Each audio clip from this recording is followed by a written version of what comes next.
Well, the good news is I just got back from a visit with Miracle Max, and he said I was only mostly dead. Hey everybody, welcome back. Mostly dead. So here's what I was alluding to a little bit earlier in last week's video, or perhaps the week before. This is the K A-style mandolin that I have reaffixed the neck back onto, as you can see, and this has been kind of in a test, not a test mode, but kind of a QC period for almost a month, and the humidity has gotten kind of high in here, and the humidity has gotten kind of low in here, and the temperature got pretty, up into the upper 80s in here at one time, and the reason that I did that, I wanted to see in these areas where I have had missing wood how my hot glue was going to hold up, because I used hot glue. I used hide glue to fill in these areas of missing wood. And give me just a second. Let's zoom this thing up a little bit. All right, that's a little better. So here's what we're looking at, especially right here and into here.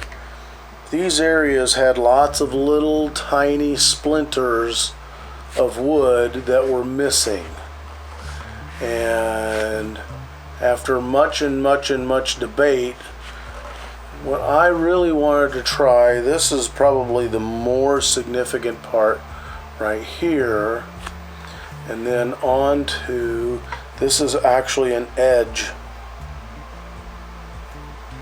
just like a corner, just like it is on either side of it.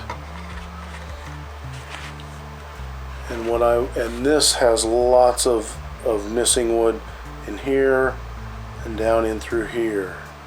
And it is reasonably level. I could continue to level it off even more, and the problem that I run into there is that I'm taking the original finish off. And I've talked to Tom, and he's kind of given me some leeway into doing this, because what the plan is to leave these areas the way they are.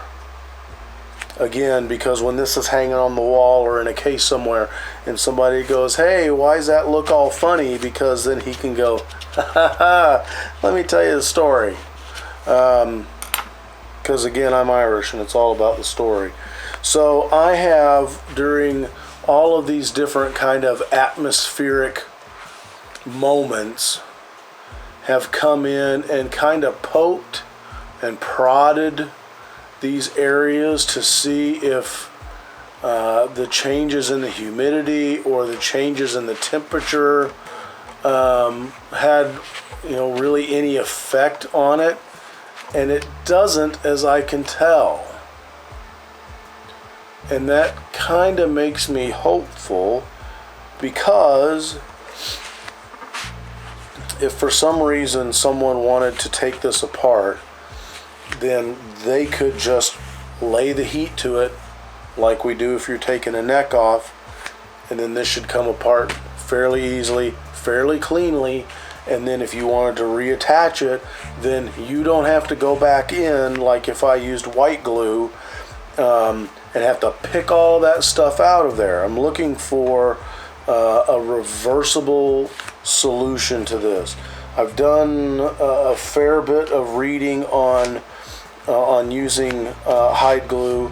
I've also done a lot of reading on using hide glue on, of all things, some of the player piano websites, because they have used hide glue extensively in those instruments to a much greater degree than would be in here. And I think it's something that was worth a shot. And I can tell you, so far, I'm very happy with it. And if I can get skilled to the point to where we can effect repairs to vintage instruments using the types of adhesives that they were originally built with, then I'm happy for that.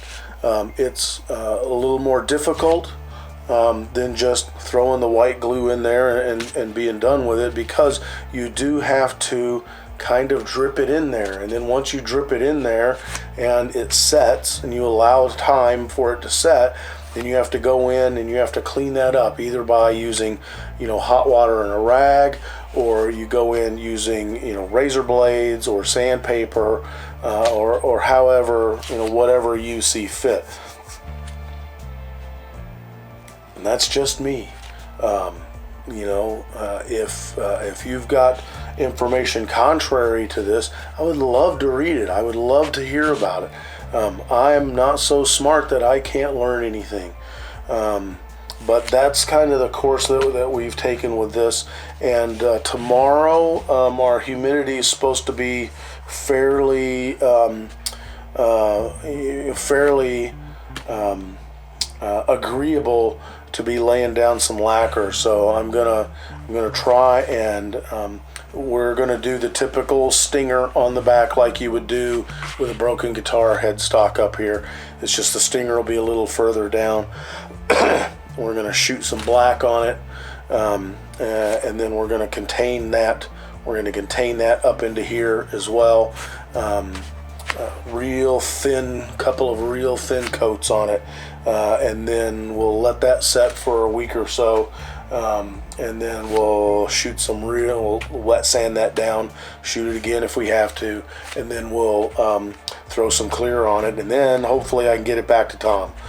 He's been super duper patient. I'm very anytime anybody sends me a project, I tell them,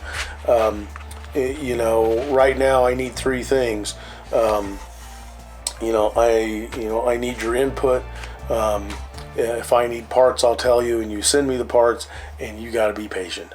And between the house and being sick, everyone's been fantastic, but I want to get this back to him.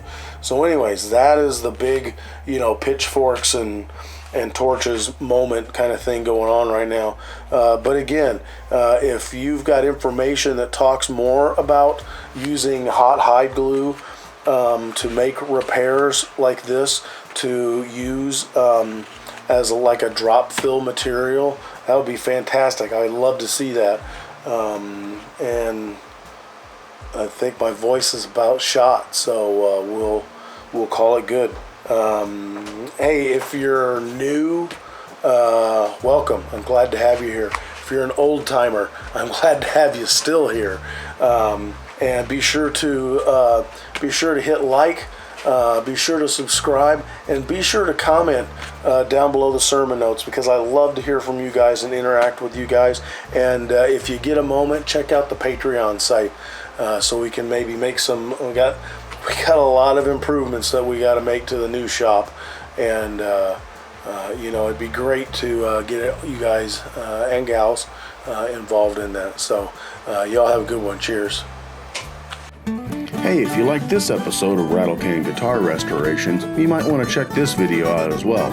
Be sure to subscribe to us on YouTube, and if you'd like to help the channel grow, consider stepping over to our Patreon page and giving that a look. Y'all have a good weekend. Cheers.